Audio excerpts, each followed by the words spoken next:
আমার আম্মু আব্বু ছিল না, একা দুনিয়ার সাথে লড়াই করে গার্মেন্টসে চাকরি করে আমার মানুষ করছে। কিছুক্ষণ আগে লাইভ করছিলাম, লাইভটা শেষ করে নামাজ পড়ে কয়েকটা ভিডিও দেখছিলাম স্ক্রল করতে করতে, তখন হঠাৎ সামনে চলে আসে ওমর অন ফায়ারের ভিডিও। ওমর আপনারা সবাই অনেকে চিনেন ওকে। ওদের ভিডিও খুব বেশি একটা দেখা হয় না, কন্ট্রোভার্সি, কিন্তু আজকে হঠাৎ সামনে চলে আসলো, কয়েকটা ভিডিও দেখলাম টানা। তো এই ধরনের ভিডিও করা হয় না আসলে। ও নেপাল গিয়েছে ঘুরতে, ওখানে গিয়ে পাহাড়ের উপর দাঁড়িয়ে কয়েকটা ভিডিও করেছে ওর মা এবং ওর নানির ব্যাপারে।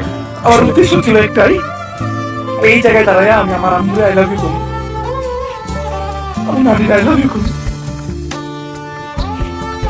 আজকে আমি এই জায়গায় আই লাভ ইউ আম্মু, আই লাভ ইউ নানি। কোনো সময় তোমাকে ভালো যত্ন নিতে পারি নাই। সম্ভবত ওর বাবা নেই, ওর মা ওকে অনেক সংগ্রাম করে বড় করেছে, ওর নানি প্রচণ্ড ভালোবাসে।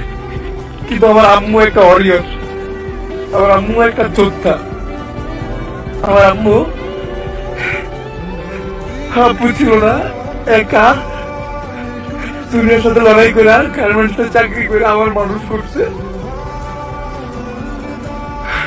তো অনেক সংগ্রাম করে ওকে বড় করেছে, গার্মেন্টসে কাজ করে ছেলেকে মানুষ করেছে।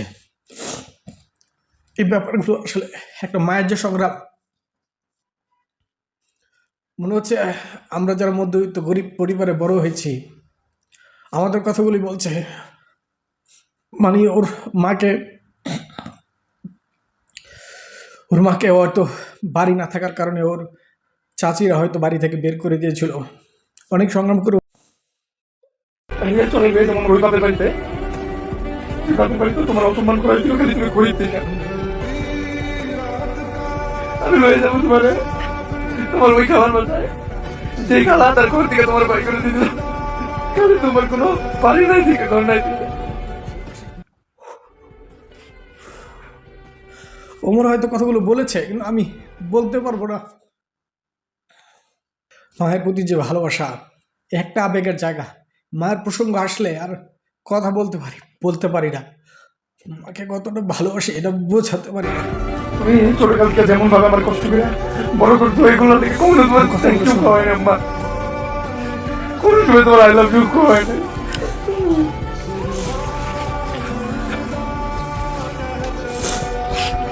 আই লাভ ইউ আম্মু, লাভ ইউ নানি। আসলে ওমর অন ফায়ারের ছেলেটার ভিডিও খুব বেশি একটা দেখা হয়নি, যতটুকু দেখেছি, এবং ওর কথাগুলো শুনলে ফেক মনে হয় না, মনে হয় ভিতর থেকে কথাগুলো বলে আর কি সবসময়। আমার দোয়া রইল ওর জন্য এবং ওর মা এবং নানির প্রতি, এবং পৃথিবীর সকল মায়ের প্রতি দোয়া রইল। প্রত্যেকটা সন্তান যেন তার মায়ের স্বপ্নগুলো পূরণ করতে পারে, সেই প্রত্যাশা রইল। আমি খুব বেশি কথা বলতে পারছি না, দোয়া করবেন মায়ের জন্য।